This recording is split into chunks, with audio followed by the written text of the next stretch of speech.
Theo, are you special? Are you seeing anyone special? Oh, well, Linda. Actually, have you seen the tomatoes? Great curtains, right? Oh, yes. They really pull the room together. So, Theo, you are 25 now. When are you going to find a stable job and settle down? Your cousin Mark just bought a house, you know, with a garden. And your mother was telling me you changed jobs again. Is that true? What happened to the last one? And what about a girlfriend? Are you at least seeing someone? Because Mrs. Chen's daughter is single and she is very... Okay, pause. Have you ever been in this exact situation?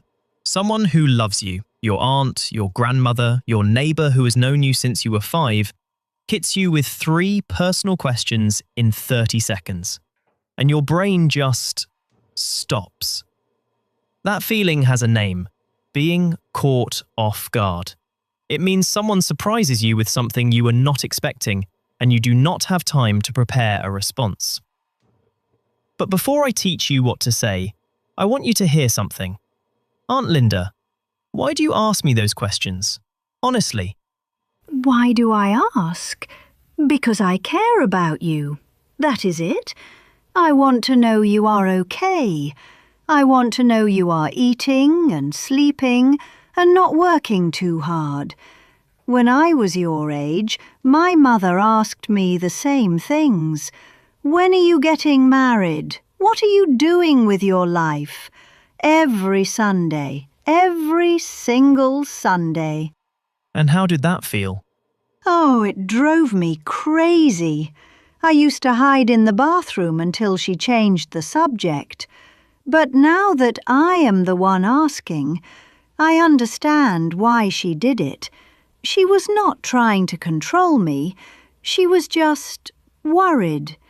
And in our family, asking is how you show you are worried. It is how you say, I love you, without actually saying it. Did you hear that? Aunt Linda just told you why family members ask personal questions. It is not interrogation. It is love, just with a nosy edge. And knowing that changes how you answer. Welcome to Pocket English Daily. I am Theo. Today, 4 strategies for handling personal questions from family. Not 5, not 10. 4. Easy to remember, easy to use. Buy time and stay vague. The boomerang, the soft boundary, and the graceful redirect. By the end, you will know how to answer Aunt Linda without freezing, without oversharing, and without ruining Sunday lunch. And one more word you will hear today: expectation. In some families, the expectation is that you answer every question. We are going to gently challenge that. Am I really that bad? You are the perfect training partner, Auntie. Strategy 1. Buy time and stay vague. These two go together because in real life they happen in the same breath. You pause to think, and then you give an answer that is just enough to satisfy the question without opening the door to 20 follow-ups. Let me show you. Same kitchen, same aunt, different approach. Theo, I need to ask you something. Are you happy with your life right now? Because your mother says you still have not settled down. She worries, you know. We all do. That is a good question, Auntie. Let me think about how to answer that. Take your time, love. I am just curious. Did you hear that pause? 2 seconds of silence, and the whole temperature of the conversation changed. She went from, we all worry about you, to, take your time. That is what buying time does. It tells the other person, I heard you, I am not ignoring you. And it gives your brain a few seconds to decide how much you actually want to share. Well, have you thought about it? Kind of. To be fair, Auntie, things are not exactly where I thought they would be, but they are moving in a direction I feel good about. I am still figuring out the details. Figuring out the details. That is very vague. Yes, on purpose. You are your father's son. He did the same thing. I would ask him a simple question, and he would give me an answer that sounded beautiful, but told me absolutely nothing. It runs in the family. Okay, but seriously, I heard you left your last job. Is that true? Your mother did not tell us much. Kind of. Things are a little different now. But you had such a good position. What happened? Did they let you go? No, nothing like that. To be fair, it was a good company. But things change. I am exploring some new options. New options like what? I just want to make sure you are not... I know, Auntie. You want to make sure I am okay. And I am, I promise. I am just not ready to share all the details yet. You know what? That is actually a really good answer. I do not like it, but it is a good answer. She said it herself. I do not like it, but it is a good answer. That is the goal of polite vagueness. The other person might not get what they wanted, but they respect how you said it. Let me pull out the key phrases. Kind of. That is a beautifully vague answer. Not yes, not no, just somewhere in between. And it does not invite follow-up. To be fair, this one acknowledges the other person's point. To be fair, it was a good company. You are saying, I hear you. You are not wrong. But the next part is mine. And I am still figuring it out. This sounds humble and honest. You are not refusing to answer. You are saying, I do not have a neat answer yet. And most people respect that. Can I tell you something? When I ask those questions and someone just says, fine, or everything is great, I do not believe them.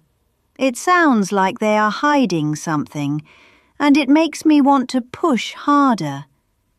But when you said, kind of, and I am still figuring it out, I actually believed you, even though you told me less. That is exactly the point, Auntie.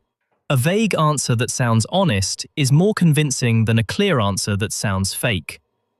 You should teach a class. I kind of am. I also use, that is a good question. Let me think about how to answer that, at work, all the time. When my manager asks me something I was not expecting, I do not panic. I just buy time. People think I am being thoughtful. I am actually just trying not to say something stupid. This strategy works everywhere. Family, work, interviews, friends. Strategy 2. The boomerang. Instead of answering the question, you gently send it back.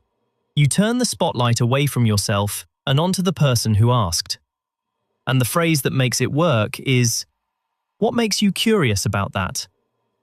It is polite, it is warm, and it puts the other person in a position where they have to explain why they are asking. Theo, how much money are you making these days? Because your cousin Mark just got a raise. A big one. Oh, that is interesting. What makes you curious about my salary, Auntie? Oh, well, I just want to make sure you are doing okay. I am not being nosy. I know you are not, and I appreciate it. Actually, now that you put it that way, I think I was comparing. I heard about Mark's raise, and I started thinking, is Theo doing as well? And I know I should not compare, but I do. Every aunt does. At least you are honest about it. I am always honest. That is the problem. Did you notice what happened? When I asked, what makes you curious about that? She paused. She had to think about why she was asking. And she realized it was not about my well-being. It was about comparing. She said it herself. Most people do not have a good reason for asking personal questions, and when you make them think about it, they usually back off. There is another version. Do you mind me asking why you want to know? This is softer and more indirect. Instead of, why are you asking, which can sound like a wall, do you mind me asking why? Sounds like a door, like you are genuinely curious. And this is where tone matters more than grammar. Let me show you. Why are you asking? Why are you asking? Oh, the first one. If you said that to me at the dinner table, I would think you were angry. I would stop talking to you. And the second one? The second one sounds like you are interested, like you actually want to know. I would not be offended at all. Same 3 words, same grammar, but the tone changes. Everything. People respond to tone before they respond to grammar. If you sound defensive, they get defensive. If you sound curious, they soften. Okay, Auntie, but tell me about Mark. Did he really get a big raise? He did. His manager finally recognized the work he has been doing. He was in that department for 3 years, always staying late, and nobody noticed. But then, last month, the director pulled him aside and said, "We want to promote you." Just like that. And the raise, I will not say the exact number, but it is enough that he is looking at buying a second car. That is really impressive. Good for Mark. I told his mother, "You should be proud. He earned that." And just like that, we are talking about Mark's career instead of mine. The question came at me, and I sent it right back. That is the boomerang. Strategy 3, and this is the one that matters most. The soft boundary. Because buying time and answering vaguely will get you through most situations. But sometimes, someone pushes harder. They keep asking, and you need to draw a line.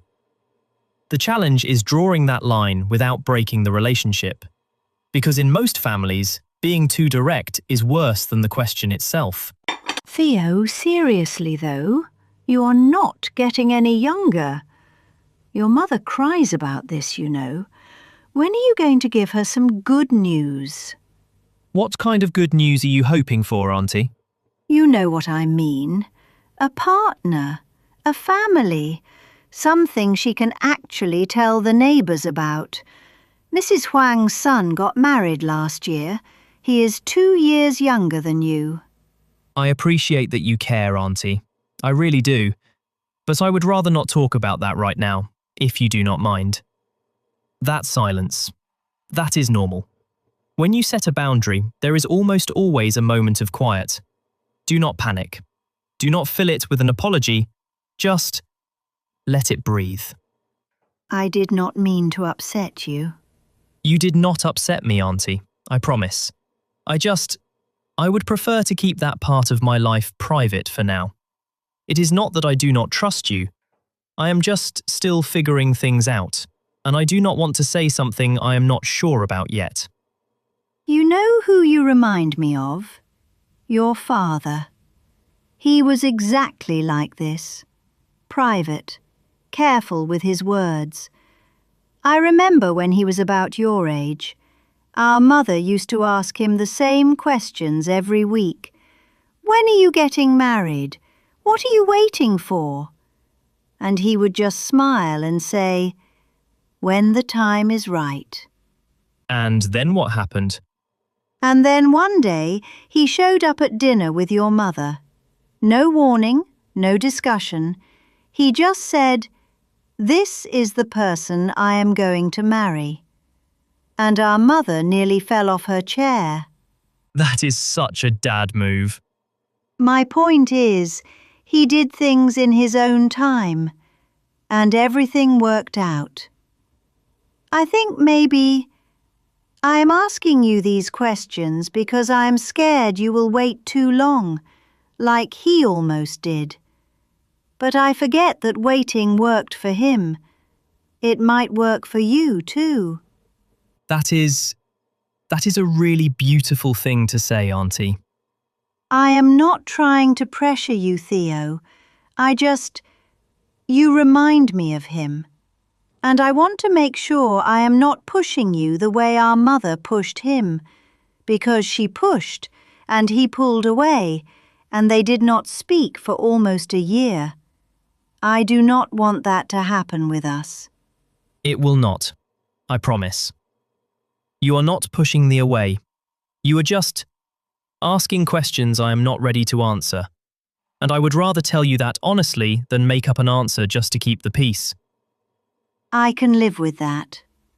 Okay, let me pull out the language. I appreciate that you care. That is the acknowledgement. It tells the other person, I know this comes from love. I am not angry. But I would rather not, the boundary. Would rather not is softer than do not want to. It is a preference, not a command. And, if you do not mind, the cushion. It wraps the whole thing in politeness. There is also, I would prefer to keep that private. Slightly more formal, which sometimes helps. Formality signals, I am serious, but I am being respectful about it. But did you notice what happened after the boundary? Aunt Linda did not storm off. She did not get angry. She shared a story about my father. She was vulnerable. She said she was scared of pushing me away. That is what happens when you set a boundary with warmth. The other person does not feel attacked. They feel invited to understand you better.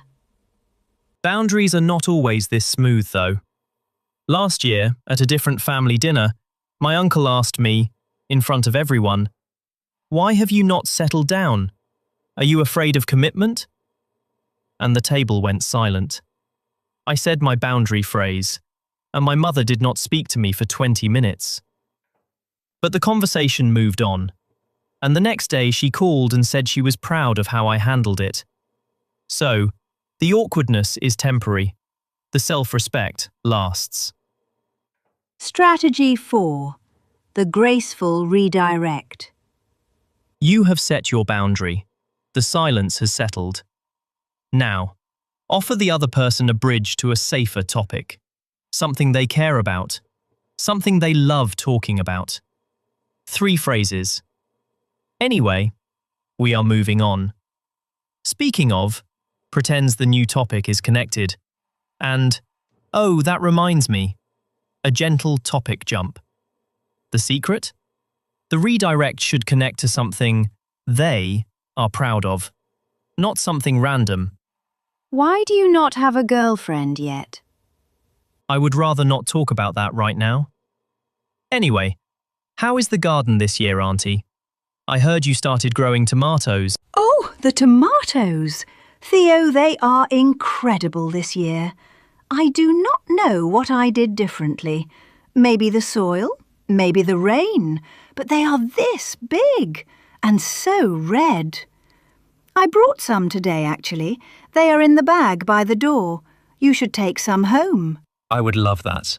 And the basil next to them is growing like crazy. I read somewhere that you should plant basil near tomatoes because they help each other grow. Companion planting, they call it. And it actually works. Gone. One mention of tomatoes and the relationship question vanishes. Completely. How much did you pay for that new laptop? Those things are so expensive. I am still figuring out the budget, honestly. Speaking of figuring things out, have you tried that recipe app Mum was talking about? The one with the video tutorials?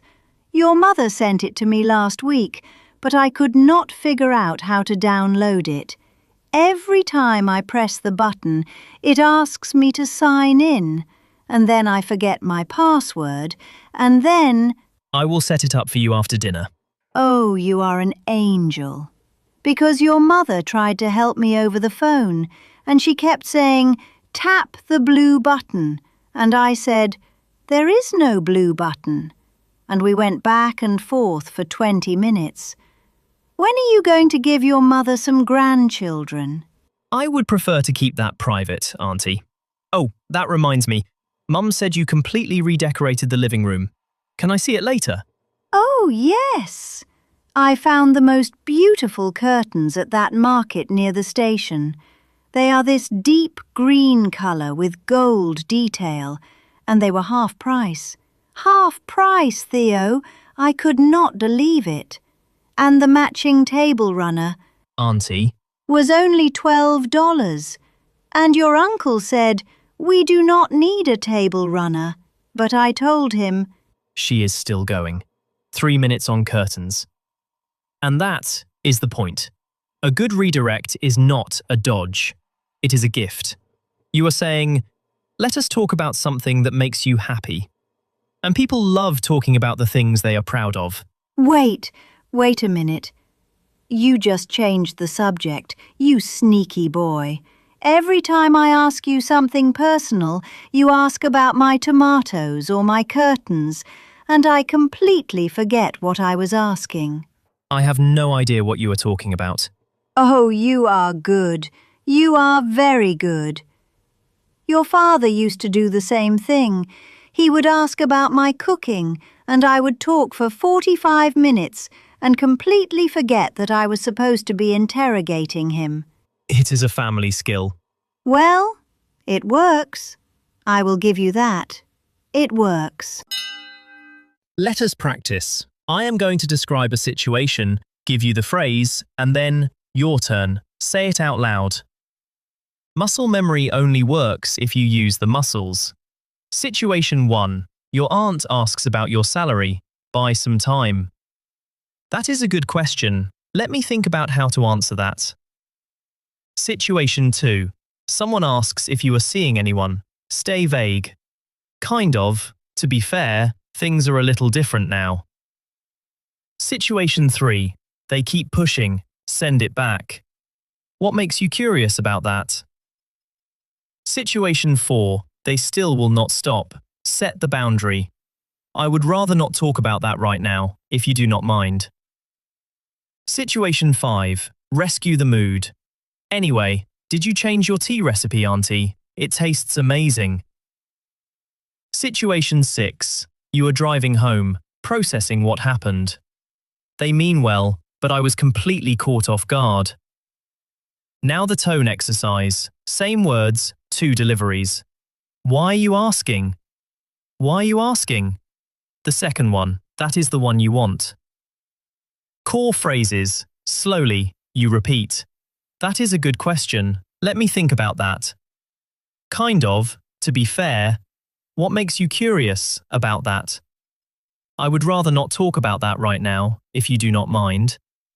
Anyway, speaking of, they mean well, but I was completely caught off guard.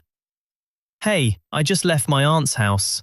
The food was great. The conversation was a lot. But somehow, we got through it. I used the boundary phrase twice. I redirected to tomatoes once and curtains once, and it worked. But honestly, the part that worked best was when she told me about my father. That is when I stopped feeling defensive and started feeling connected. Theo, are you driving? Yeah, I'm almost home. Everything okay, Auntie? Everything is fine. I just wanted to call because I think I was being too much today, with all the questions. I saw your face when I brought up the marriage thing in front of your cousins, and I do not want to be that aunt. You know? You are not that aunt. Can I tell you something?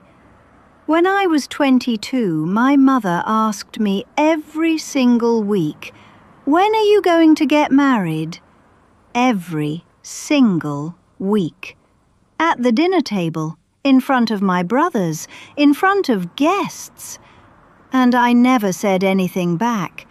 I just sat there and took it, because that is what you did. And how did that feel? Like I was disappearing. Like my whole life was being reduced to one question. Are you married yet? And nothing else I was doing mattered. My job, my friends, my hobbies, none of it counted until I answered that one question. That sounds awful. It was.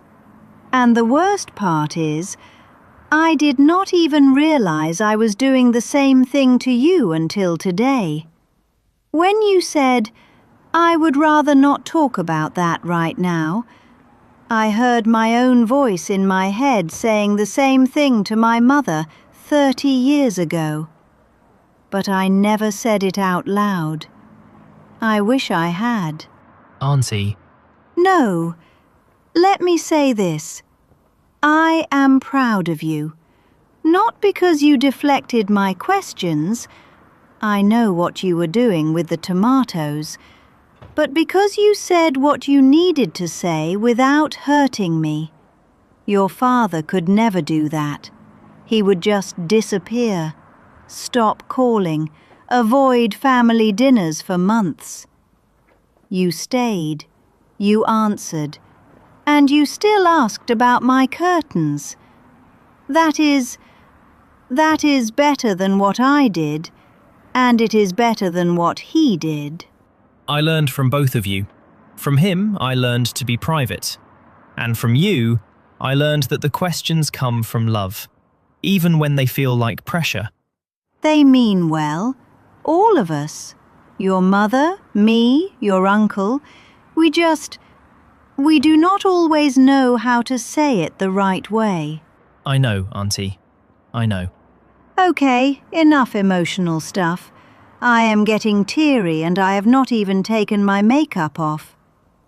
Next Sunday, bring your laundry. I will wash it. No questions asked. No questions asked. That is the best offer I have gotten all week. Drive safe and eat something before bed. You are too skinny. And there it is. One more personal comment. Because she cannot help it. But you know what? I do not mind. Because I know where it comes from. They mean well. That is not just a phrase. It is a way of seeing the people who love you, even when they ask the wrong questions at the wrong time. And one last tool before we close. I make it a rule not to talk about money at family dinners. That structure, I make it a rule not to, is powerful because it sounds like a personal policy, not a one-time refusal. It is harder to argue with a rule than with a feeling. I make it a rule not to compare myself with my cousins. Try it. Quick, 4 strategies, can you name them? Buy time and stay vague. The boomerang. The soft boundary. And the graceful redirect. If you got all 4, you were really listening. Final challenge, 3 levels. Level 1. Your grandmother asks, "Why do you not have a boyfriend yet?" Buy some time. Go. That is an interesting question. Let me think about how to answer that. Level 2. She does not let it go. Set the boundary. I appreciate that you care, Grandma, but I would rather not talk about that right now, if you do not mind. Level 3. This one is yours. What is the most common nosy question you hear from your family? Go to the comments and write, "People always ask me blank. Next time I will say blank." I genuinely want to read those, because every family has that one question, and knowing you are not alone makes it easier. That is today's episode. All 4 strategies, vocabulary notes, tone guide, and scenario cards are in the free listener mini pack. Link in the description. And if this is your first episode, go back and listen to episode 9. That one covers polite questions for renting apartments. Some of the same grammar patterns show up there, and I built on them today. Thanks for listening, and remember, the next time someone asks you a question you do not want to answer, take a breath, buy some time, and protect your energy. See you next time!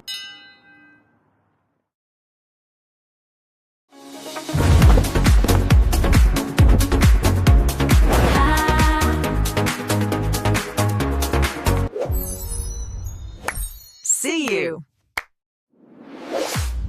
See you